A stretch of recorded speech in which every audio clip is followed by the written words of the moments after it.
Bonjour à tous, bienvenue dans ce nouveau numéro du Samedi Politique, le dernier de cette saison. Aujourd'hui, on se consacre à l'atomisation de la France.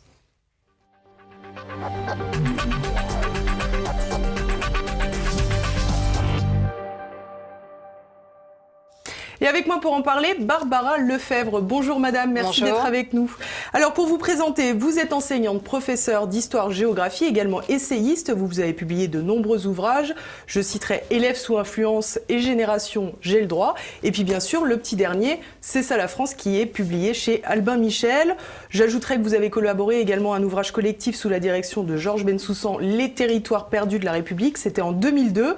Et également que vous avez été chargée de mission au Conseil à l'intégration en 2008 et 2011. Alors pour commencer, Barbara Lefebvre, vous expliquez que dans votre livre, la désintégration de la France, finalement, ça passe par la désintégration de ces symboles. On a entendu parler lors de la dernière campagne présidentielle, mais aussi aux européennes, de cette opposition progressiste nationaliste ou progressiste patriote. D'ailleurs, même les patriotes eux-mêmes ont gommé ce mot de nationaliste parce que finalement, ce mot est connoté et avec lui, le drapeau français et les symboles de la France ont été connotés comme la bête immonde. Oui, alors ils ont été connotés ainsi, sauf quand ils se déploient dans un cadre festif. Et essentiellement dans ce grand cadre du football qui est censé être aujourd'hui, enfin pour moi c'est les jeux du cirque, mais qui est censé être ce qui fait aujourd'hui nation en France. On a souvent l'impression que ce sont exclusivement les matchs de foot où il y a une espèce d'obligation de rassemblement autour de ces événements. En plus. Voilà, quand la France gagne, et là il faut effectivement non seulement agiter les drapeaux mais chanter la Marseillaise à plein poumon. En revanche, quand il s'agit d'une incarnation politique de ces emblèmes, parce que sont les emblèmes nationaux sinon des emblèmes politiques, de représentation de ce qu'est notre identité nationale et à travers eux toute une histoire commune, partagée, et non seulement dont nous héritons, mais dont les nouveaux venus doivent hériter. Alors là, cette expression-là des emblèmes, sa dimension politique et historique, on cherche évidemment à la gommer derrière cette expression festive. Et c'est pour ça souvent que quand j'essaie d'expliquer cet effacement des emblèmes nationaux dans la sphère politique, notamment à partir des années 70, à travers quelqu'un comme Valéry Giscard d'Estaing, qui avait quasiment effacé le drapeau national et la Marseillaise de sa campagne de 1974. Et c'est François Mitterrand, ça peut paraître un petit peu surprenant, mais pas tellement finalement, oui, quand on connaît un peu l'histoire personnelle de François Mitterrand, non. C'était quelqu'un qui était quand même très attaché à cet héritage historique français. En revanche, Valéry Giscard d'Estaing était très hostile à ces dimensions politiques des emblèmes qu'il considérait effectivement comme des emblèmes nationalistes. D'ailleurs, il avait même fait changer le ton de la Marseillaise, qui était plutôt joué sur un air de moins en moins militaire tout au long de son septennat. Et c'est François Mitterrand qui avait fait rejouer la Marseillaise sur un son, sur une tonalité plus militaire. Donc on voit bien effectivement déjà que ces progressistes et ces européistes, puisque c'est ça, Valéry Giscard d'Estaing, étaient déjà dans une lecture très étrangement négative de nos emblèmes. Et d'une certaine façon, si Emmanuel Macron a pris comme mesure, à peine arrivé à l'Élysée, d'insérer l'adoption des emblèmes européens comme étant à équivalence avec les emblèmes nationaux, ce n'est pas pour rien non plus. Alors vous expliquez également que finalement le seul symbole entre guillemets qui arrive à peu près à faire l'unanimité, c'est la devise liberté, égalité, fraternité. On a quand même le sentiment que c'est encore la gauche qui a dicté quelque part le droit à la France d'avoir encore cette devise. Oui, surtout que c'est une devise qui est extrêmement abstraite. Oui, qui pourrait être adoptée par n'importe quel pays. On n'est pas dans In God We Trust, on est dans quelque chose qui est vraiment... tout le monde peut trouver son bonheur dans liberté, égalité, fraternité. Et donc, effectivement, c'est aussi une devise qui permet de construire une image de la citoyenneté à peu de frais.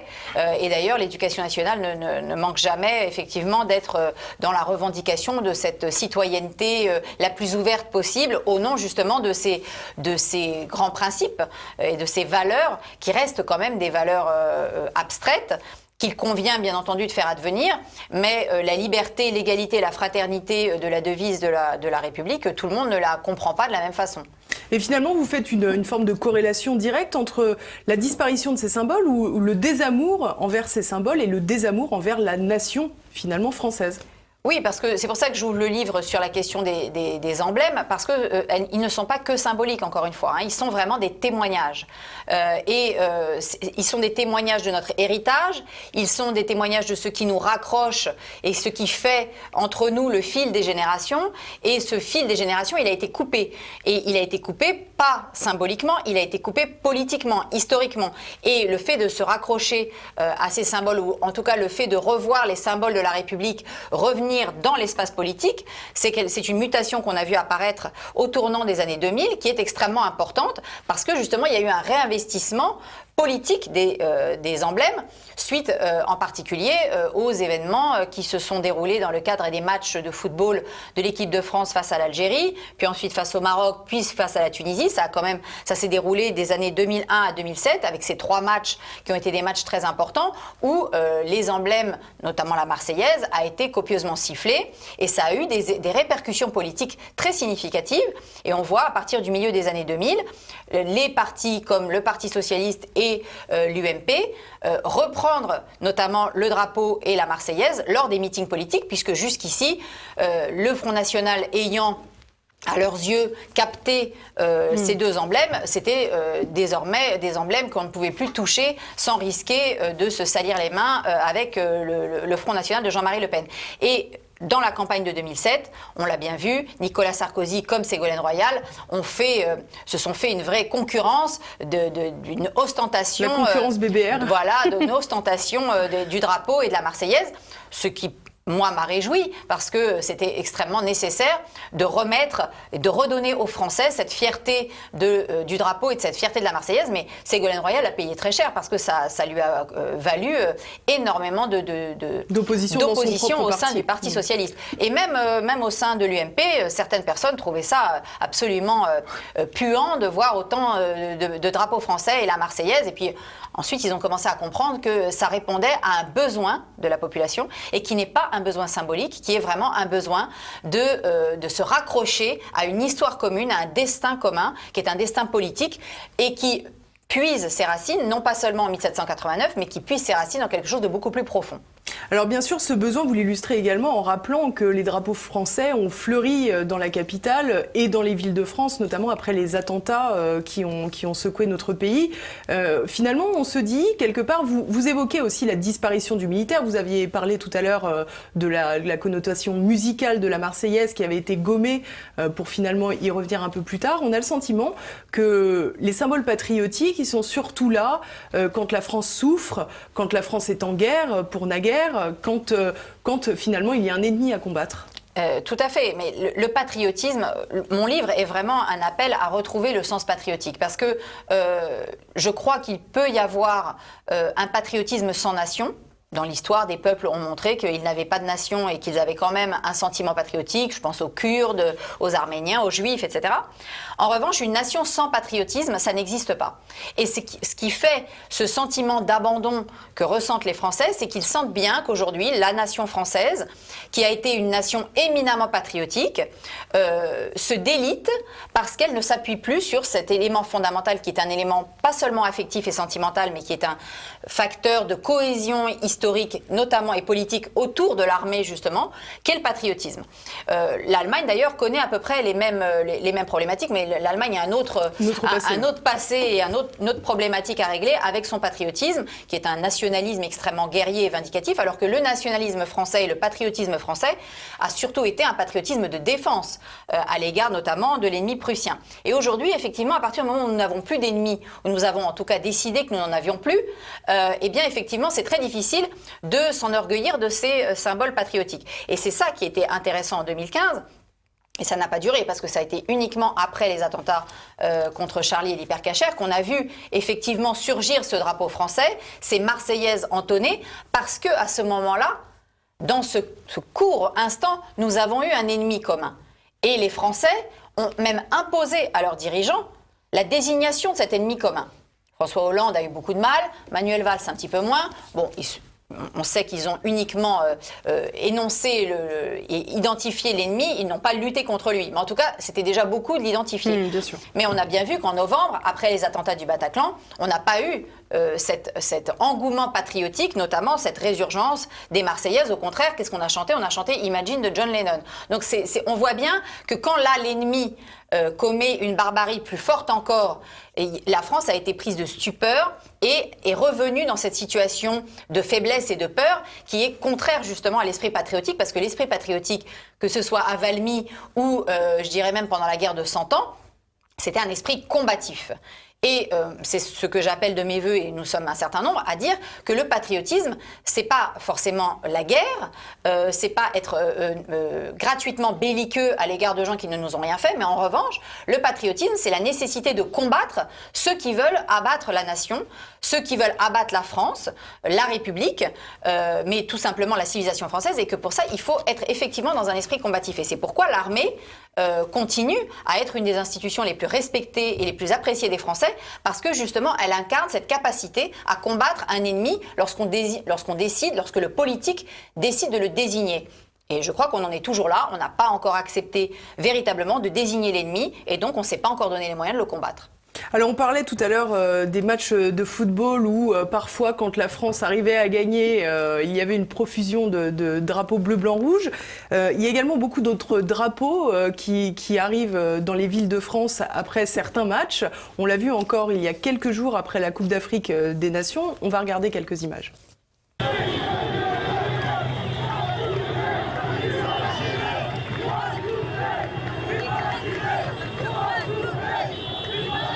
Ça commence à s'agiter avec les CRS là-bas. Ça commence la bagarre. Ah, prépare-toi, ça va courir.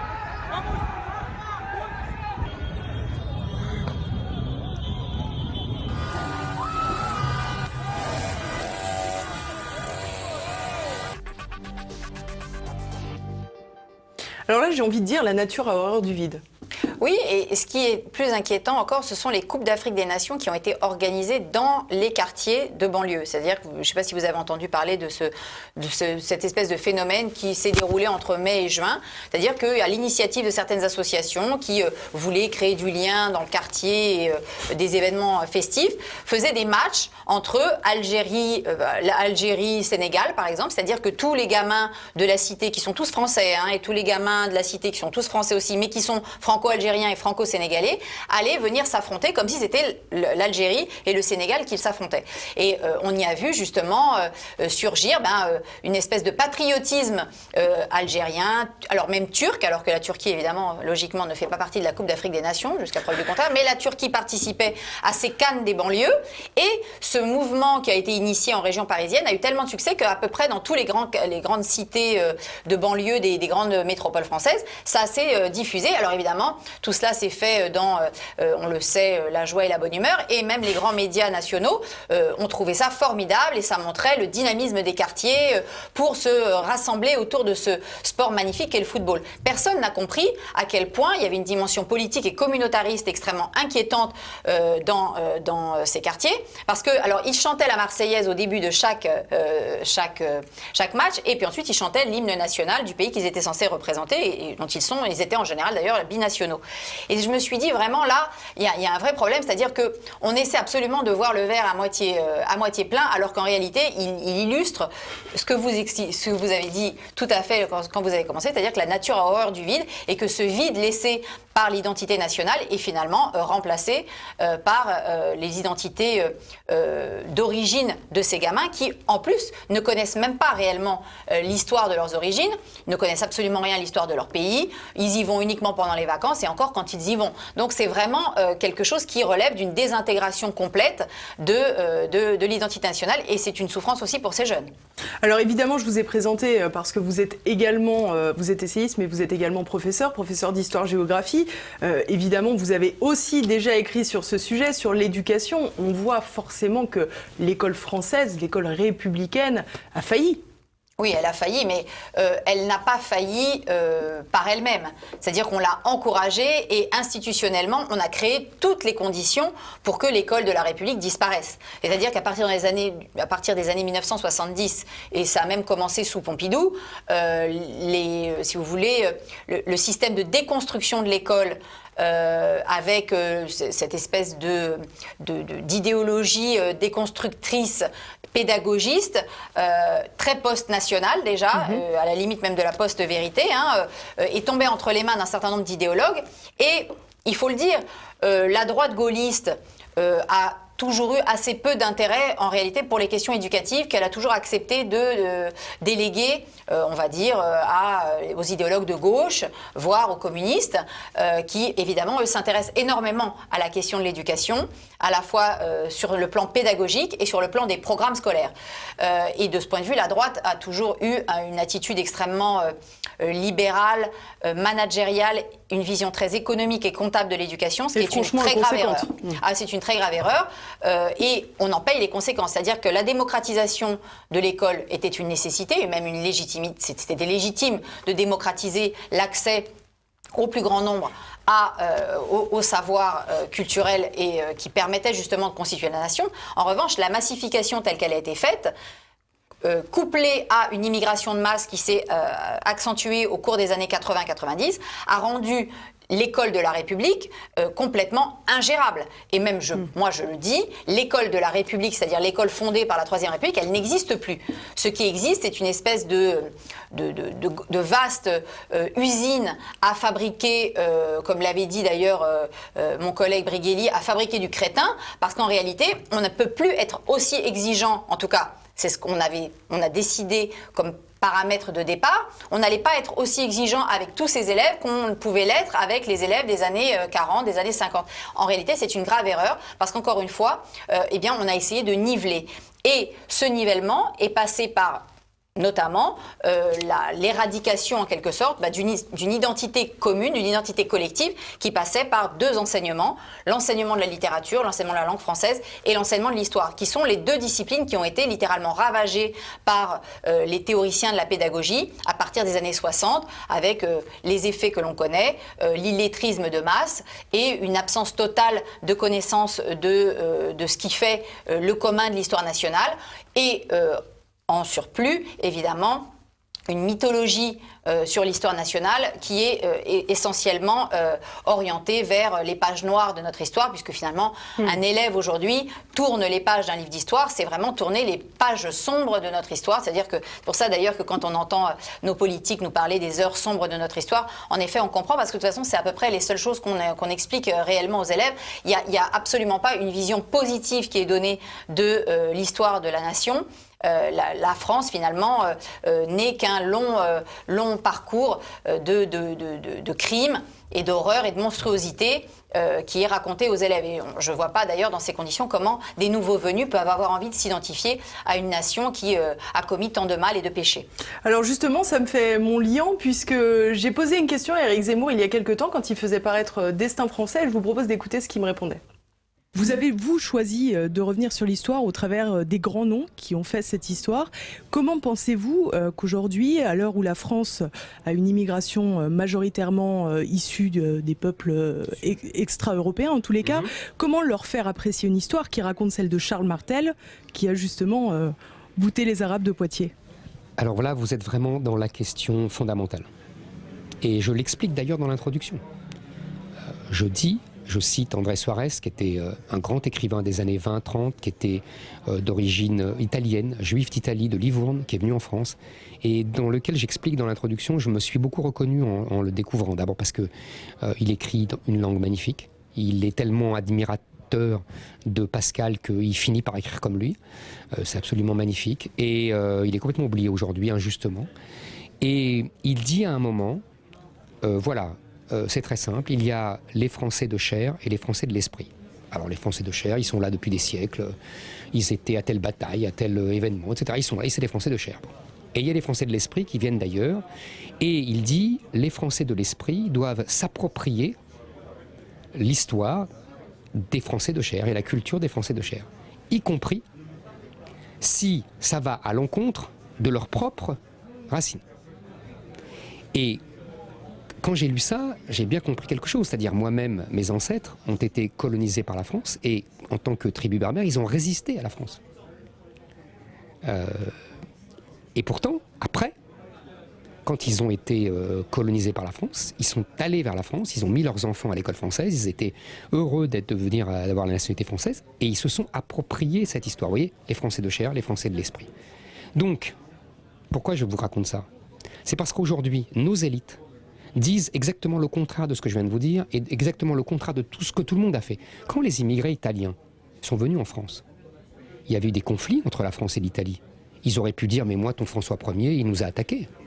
Mais moi, ton Charles XII, il nous a attaqués. Mais toi, ton Bonaparte, il nous a attaqués. Vous comprenez? Ils l'ont jamais fait. Et quand ils l'ont fait, ils repartaient en Italie.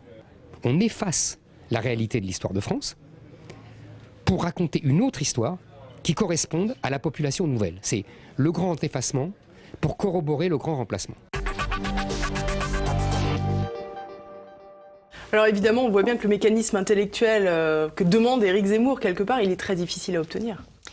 Il est très difficile à obtenir, d'abord parce qu'on a changé d'époque. L'immigration italienne qu'évoquait Éric Zemmour ici, ou l'immigration polonaise, ou l'immigration juive, russe, allemande des années 20, des années 30, c'était pas la même époque. De la même façon que la façon dont Napoléon a contraint, en quelque sorte, les juifs qui avaient obtenu en 1792 l'émancipation, les a corsetés pour qu'ils deviennent, parce qu'il voulait en faire des Français juifs et non pas des juifs français. Et ça, c'est très important. Cet esprit-là ne peut plus exister dans la postmodernité, dans l'Europe de l'après-Seconde Guerre mondiale, qui est effectivement une Europe qui est chargée aussi d'une forme de culpabilité, la culpabilité de l'extermination des Juifs, la culpabilité aussi de l'épopée coloniale. Et on n'est plus du tout dans la même perspective. La postmodernité rend complètement impossible toute forme de discours, de récit commun. Et à partir du moment où vous ne pouvez plus être dans un récit commun, c'est-à-dire ce fameux roman national. Ce terme roman national, c'est un terme qui date des années 1990. Hein, c'est pas du tout un terme inventé par la Troisième République. Mais à partir du moment où vous ne pouvez plus avoir un récit commun qui va permettre de fédérer toutes les différentes mémoires, toutes les petites patries. C'est normal, hein, la France a toujours été un pays d'une multiplicité de petites patries. Mais ces petites patries, elles s'intégraient, elles se fusionnaient à certains moments, dans les moments d'union politique, dans cette grande patrie qui était ce récit commun, ce récit historique commun. Il peut plus y avoir aujourd'hui de récit historique commun, et quand il y en a un, certaines populations issues de l'immigration y adhèrent très bien. Vous avez des populations, si on pense aux Boat People dans les années 70, 80, je crois savoir que les Vietnamiens se sont très bien intégrés, voire même très bien assimilés en France. D'ailleurs, pour la plupart, ils ont pris des prénoms français. Et c'est assez symbolique. Hein. Corinne au hasard. Voilà, Corinne au hasard, n'est-ce pas? Ou Eric au hasard. Mais vous avez une autre immigration, qui elle est une immigration venue d'Afrique, et en particulier les populations qui viennent de l'Afrique islamisée, c'est-à-dire l'Afrique subsaharienne, musulmane et le Maghreb. Parce que si vous regardez bien l'intégration des populations d'Afrique de confession chrétienne ou bien les formes de syncrétisme, de syncrétisme mélangeant un petit peu le christianisme évangélique et quelques croyances africaines, c'est pas du tout les mêmes difficultés que vous avez avec ces populations-là issues de l'immigration. Et elles sont à peu près de la même époque. En revanche, je crois qu'effectivement, on ne peut pas attendre de l'islam, de gens qui revendiquent une appartenance à l'islam, à l'Oumma, c'est-à-dire à cette communauté des croyants. On ne peut pas attendre d'eux une quelconque volonté d'intégration ou d'assimilation, parce que ça signifierait pour eux un effacement complet de leur propre identité. Et on peut comprendre que des gens n'aient pas envie de passer par pertes et profits leur identité. Nous, on a accepté de le faire, c'est-à-dire qu'avec la postmodernité, on a décidé qu'il fallait mettre au rebut notre identité nationale, mais eux, en tout cas, leur identité religieuse, qui est fortement couplés à une identité politique, ils n'ont absolument pas envie d'y renoncer. Et c'est donc pas un hasard si les problématiques d'intégration que vous avez, c'est des problématiques d'intégration que vous avez avec des populations qui viennent d'une ère culturelle qui est l'ère islamique. Et donc, pour cela, il faut bien connaître l'islam, comprendre la façon dont fonctionnent les représentations que les musulmans se font de l'autre, de l'autre en tant que chrétien, en tant que juif. Et c'est pas un hasard non plus si, en France aujourd'hui, vous avez une forme de résurgence de l'identité chrétienne ou même d'une identité juive, parce que en face, vous avez une identité musulmane qui s'est affirmée comme étant assez hégémonique et avec des velléités de domination. Et donc forcément, vous avez en défense des identités qui vont réagir en disant mais sinon on ne réagit pas, on va se faire manger en quelque sorte par cette nouvelle identité qui elle est fière de ses origines, fière de ses racines et a envie de demeurer, ce qui n'est pas notre cas. Donc ce que propose Éric Zemmour, c'est aussi quelque part un petit peu nostalgique parce qu'il part de sa propre histoire de juifs d'Algérie. Et les juifs d'Algérie ont aussi une histoire très particulière parce que cette nationalité française, elle leur a été aussi un petit peu imposée à une certaine époque. Et chez les juifs d'Algérie, il y a toujours eu une volonté d'être plus français que les Français. Mais vous ne pouvez absolument pas retrouver ça aujourd'hui avec des populations qui, en plus, ont un contentieux extrêmement, un ressentiment extrêmement fort vis-à-vis de la France et que l'on retrouve à travers les mouvements comme les indigènes de la République ou les décoloniaux qui sont en train de raciser la République, de raciser les rapports sociaux. Et ça, c'est extrêmement inquiétant. Alors le problème c'est que finalement si je vous suis Barbara Lefebvre, on a du mal à voir comment on peut réussir à intégrer une population qui vient soit de cette génération, soit des générations précédentes de pays extra-européens de confession musulmane. Ça va être effectivement très compliqué. Et je pense qu'à un moment donné, il va falloir qu'il y ait une impulsion politique qui soit extrêmement forte et qui fasse comprendre à cette minorité, parce que ça reste quand même une minorité, je suis désolée, mais on a beau nous dire c'est la deuxième religion de France, oui d'accord, mais enfin ça reste quand même une minorité de la population française, même si on considère au plus fort que c'est 10% de la population française, il en reste quand même 90%. Donc je suis peut-être pas très bonne en mathématiques. Mais qui ne fait pas front commun peut-être. Voilà, alors les 90% ne font pas front commun, mais on a quand même vu, même à travers le mouvement des Gilets jaunes ou à travers d'autres, à travers les succès des livres d'Éric Zemmour, notamment par exemple, excusez-moi, j'ai un peu quand même le sentiment que les Français ont envie d'être dans une identité commune qui n'est pas une identité agressive, qui n'est pas une identité de lutte contre la minorité musulmane, mais juste de faire comprendre à cette minorité musulmane qu'elle est la bienvenue en France, mais qu'il faut qu'elle comprenne que la France ne sera jamais une terre musulmane et qu'ils peuvent vivre en France, mais selon les codes de la vie culturelle française, notamment en termes d'égalité entre les hommes et les femmes, que nous n'acceptons pas d'avoir des belles fégores qui se promènent dans nos rues, que nous n'acceptons pas que des femmes se baignent en burqa aquatique et que nous n'acceptons pas non plus, par exemple, de manger de la viande halal sans en être informés au préalable, par exemple, ce qui est le cas aujourd'hui. Donc, si vous voulez, il faut faire comprendre, envoyer des messages clairs à une partie de la population qui est aujourd'hui française de nationalité, mais qui n'est pas forcément complètement encore entrée dans l'héritage français, leur faire comprendre qu'ils sont les bienvenus s'ils s'adaptent et s'ils acceptent les modes de vie des Français. Et aujourd'hui, je pense que ce discours clairement posé avec des règles très claires, très nettes, et non pas avec des laïcités ouvertes et on peut faire comme ci, mais on peut aussi faire comme ça. Non, il y a des règles qui doivent être les mêmes pour toutes et qui doivent être très clairement, non seulement affirmées, mais ensuite assumées une fois qu'on est au pouvoir.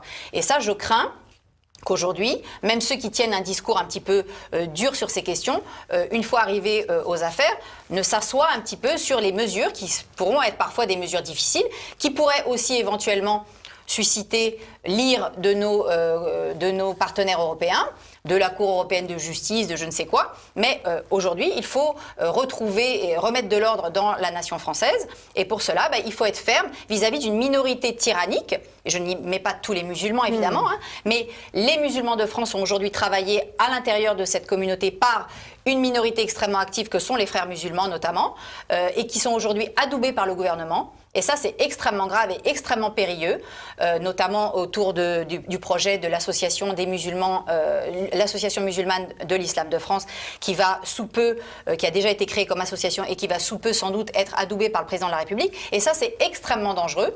Et j'espère qu'à ce moment-là, il va y avoir des hommes politiques et des femmes politiques qui vont être capables de comprendre qu'il faut s'allier pour empêcher que les frères musulmans ne deviennent les interlocuteurs des pouvoirs publics au nom de tous les musulmans de France qui ne sont pas, eux, des frères musulmans et qui vont un peu plus les éloigner de cette identité française vers lesquelles nous devons les ramener, les amener et les ramener et leur dire que en France, on doit être français d'abord et que l'identité d'origine, la religion, ne prime pas sur l'identité française. Et d'ailleurs, c'est la Déclaration des droits de l'homme et du citoyen.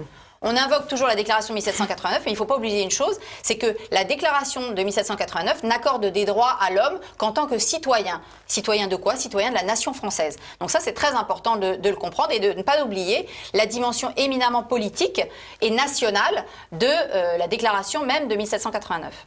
Alors j'aimerais clôturer ce volet, Barbara Lefebvre, pour terminer avec une toute petite partie, avec la fin de cet ouvrage, parce que c'est dommage de passer à côté, où vous parlez de la ruralité. Vous dites « Le paysan fait le paysage, les paysages font le pays abrite la nation », et vous avez tout un passage très beau, un peu nostalgique, des paysages d'antan, où les agriculteurs étaient encore des paysans, où il n'y avait pas de ferme-usine, où il y avait encore un peu de tradition aussi dans tout cela, et j'ai trouvé que c'était particulièrement touchant. Alors c'est peut-être le passage du livre, et c'est d'ailleurs, je clôt sur ce chapitre-là, parce que je pense que s'il y a bien un domaine dans lequel les choses sont réversibles, c'est bien celui-là. C'est-à-dire que la France est encore aujourd'hui une nation rurale. C'est un grand poids lourd de l'agriculture européenne, même si cette agriculture, c'est l'agro-business que personnellement j'exècre.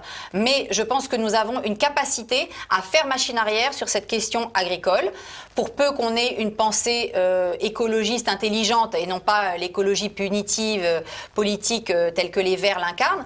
Mais en revanche, je pense qu'il y a une possibilité de redécouvrir et de faire renaître une France rurale qui soit une France moderne, une ruralité moderne. Il ne s'agit pas de revenir avec la charrue et la bête de labour, il ne s'agit absolument pas de ça, mais je pense que la France a une capacité incroyable, des ressources incroyables dans le domaine de l'agriculture, qu'on peut faire naître. L'agriculture du XXIe siècle, elle peut naître en France, avec des ingénieurs agricoles, avec une capacité, avec des paysages tellement variés et différents, avec des agricultures tellement diverses. La France pourrait être pionnière dans ce domaine, et je trouve absolument lamentable que les gouvernements, et même que les gens qui ont des projets politiques pour 2022 ou 2027 ne mettent pas le paquet sur le potentiel extraordinaire de l'agriculture française, et ce qui voudrait dire aussi une ruralisation, une re-ruralisation de la France, c'est-à-dire un retour davantage des jeunes vers les villages, reformer des petites villes moyennes autour de villages, et faire revivre nos villages qui sont aujourd'hui complètement abandonnés, vieillissants, alors que pour moi, je pense que c'est un des grands espoirs que la France peut incarner aussi pour le monde, qui est la redécouverte justement de cette ruralité, d'une ruralité moderne et respectueuse à la fois des animaux et de cette terre qui est la terre de nos pères, c'est-à-dire notre patrie. La patrie. Merci beaucoup Barbara Lefebvre, merci d'avoir été avec nous. Je rappelle, c'est ça la France, qu'a-t-on fait pour mériter ça? C'est chez Albin Michel. Merci à tous de nous avoir suivis, c'était donc le dernier numéro de cette saison. Il n'empêche qu'il faut toujours liker, commenter et partager la vidéo en attendant la rentrée. À bientôt.